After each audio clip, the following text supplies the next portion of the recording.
things like healthcare. Look at the healthcare policy that exists in this country. Who benefits most from it?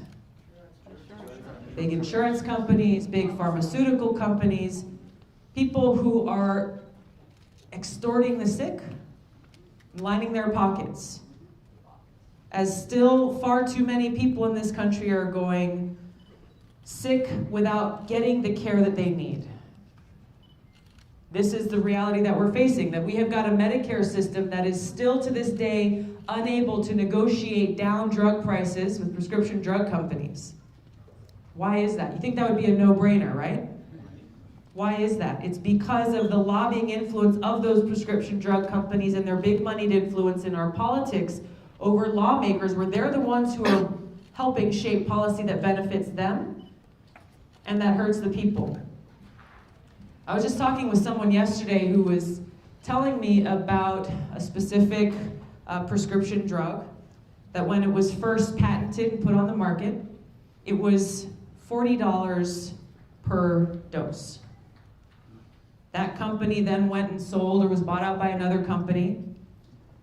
That $40 turned into $4,000 per dose.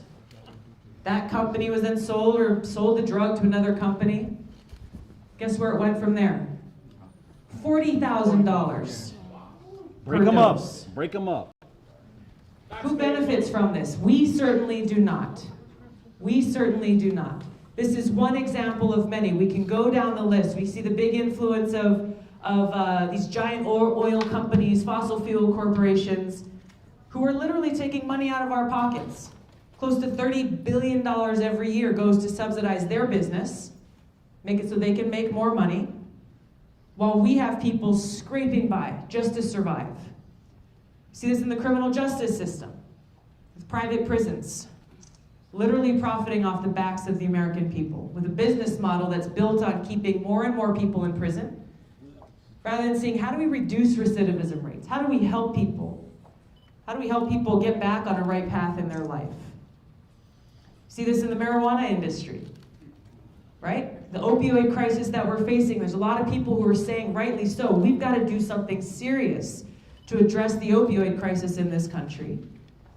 Yet too few leaders in Washington are willing to do one thing that could actually help a lot, which is to end the federal marijuana prohibition. To see how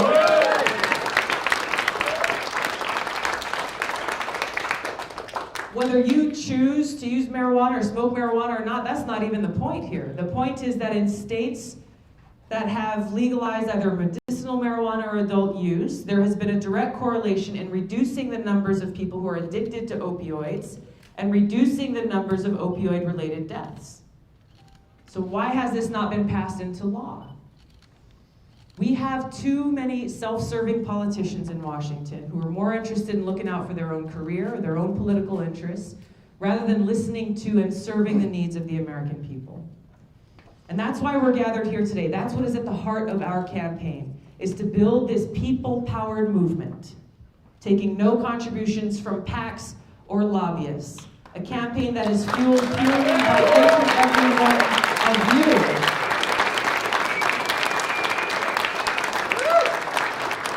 To truly fulfill that vision that the founders of this country had, to truly achieve a government of the people, by the people, and for the people, putting the well-being of people ahead of profits,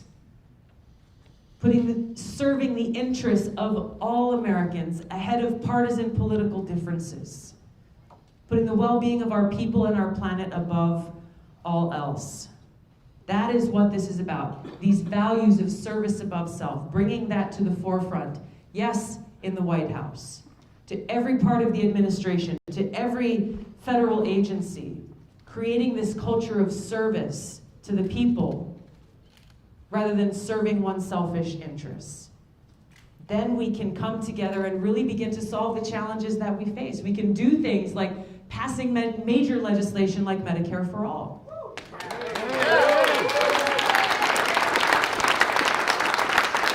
Which very simply addresses the point that every sick American in this country deserves to be able to get the care they need.